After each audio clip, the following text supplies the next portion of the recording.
Ian. Well, as one of the major problems of the 21st century, the problems of war and conflict have a number of distinctive features. First of those is that these are genuinely existential threats for our species. Nuclear weapons that we were very exercised with during the Cold War have not gone away. Russia, the United States, the United Kingdom retain arsenals that are capable of eliminating all life on the planet. Many of these weapons remain on hair-trigger alerts, and we know that these weapons have been proliferating at an extraordinary rate in recent years. In addition, new forms of weapons of mass destruction are coming online. Here we see a particularly nasty form of weaponized anthrax. So it's an existential problem. But unlike a number of potential existential problems for us, war is killing people now. We know that the 20th century was by far and away the bloodiest century in human history. It killed approximately 180 million people. And despite coming down from these huge peaks that we see here and represented by the First and Second World Wars, war is still killing at an extraordinary and unacceptable rate.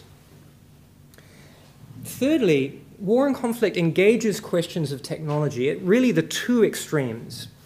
War is a very old problem. Famously, it's one of the four horsemen of the apocalypse.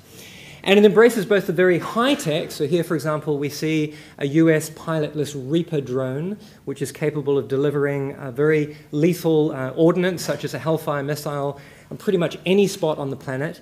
And yet it's directed by a civilian operative sitting in front of a computer terminal in Langley, Virginia. So raising here really huge issues of how we think makes sense of killing at such extraordinary geographical and psychological distances. So the very high-tech on the one hand, on the other hand, the extraordinary low-tech.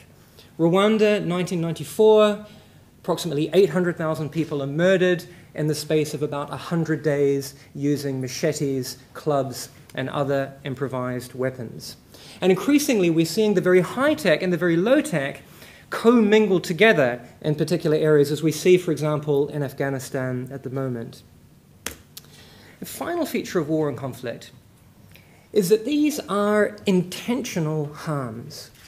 Now, this makes them really crucially different from many of the other problems that we face in the world today. Think about problems of climate change, pollution, inequality.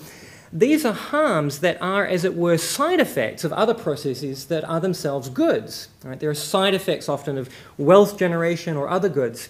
War is really distinctive because it is an intentional form of harm. What we do when we go to war is we intentionally harm, maim, and kill other human beings. We engage in forms of behavior that in almost any other setting would be seen as morally outrageous and probably also criminal.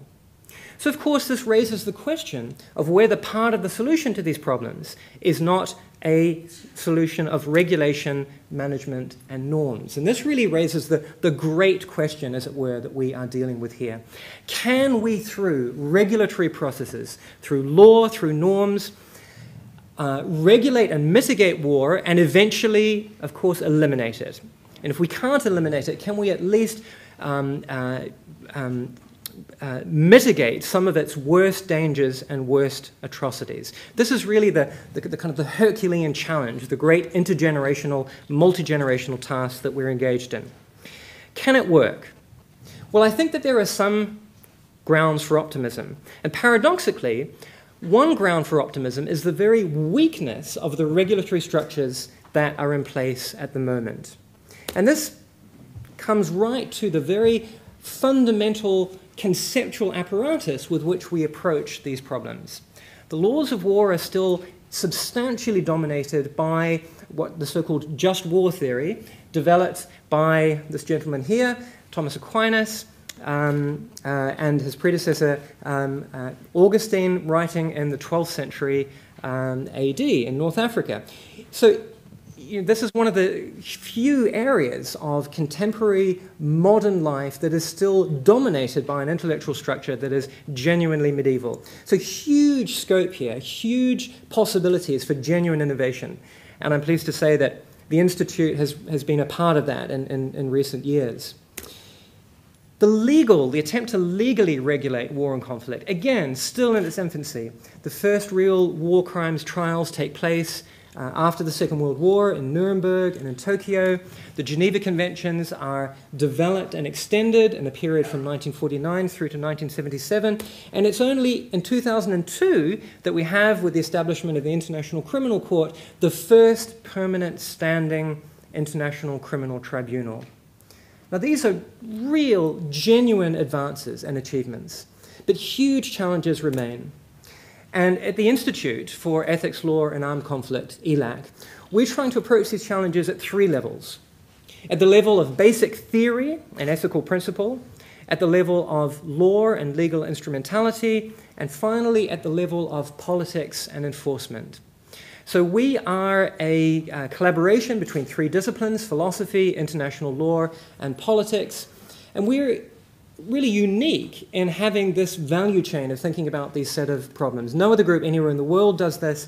And our ability to do this is entirely due to the extraordinary support and amazing context that is an opportunity that's given to us by the Martin School.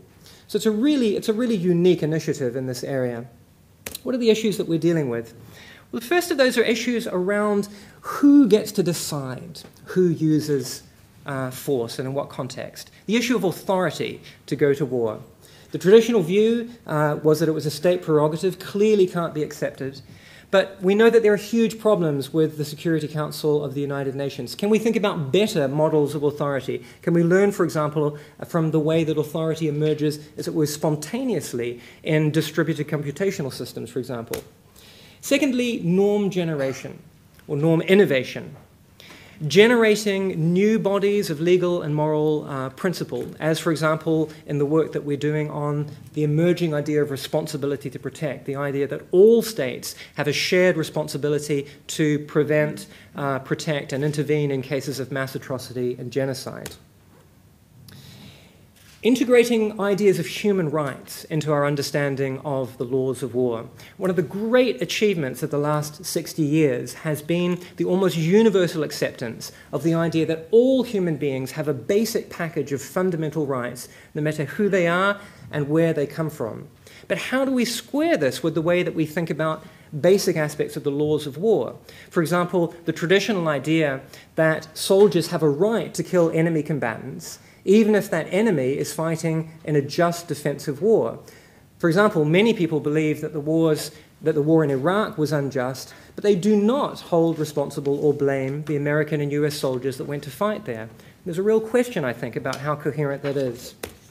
Finally, we work with the soldiers, the practitioners themselves. We've found this to be an extraordinarily effective way of getting real policy impact, rather than trying to engage the public or policymakers in an attempt to alter the context within which practitioners work. We go to the practitioners directly.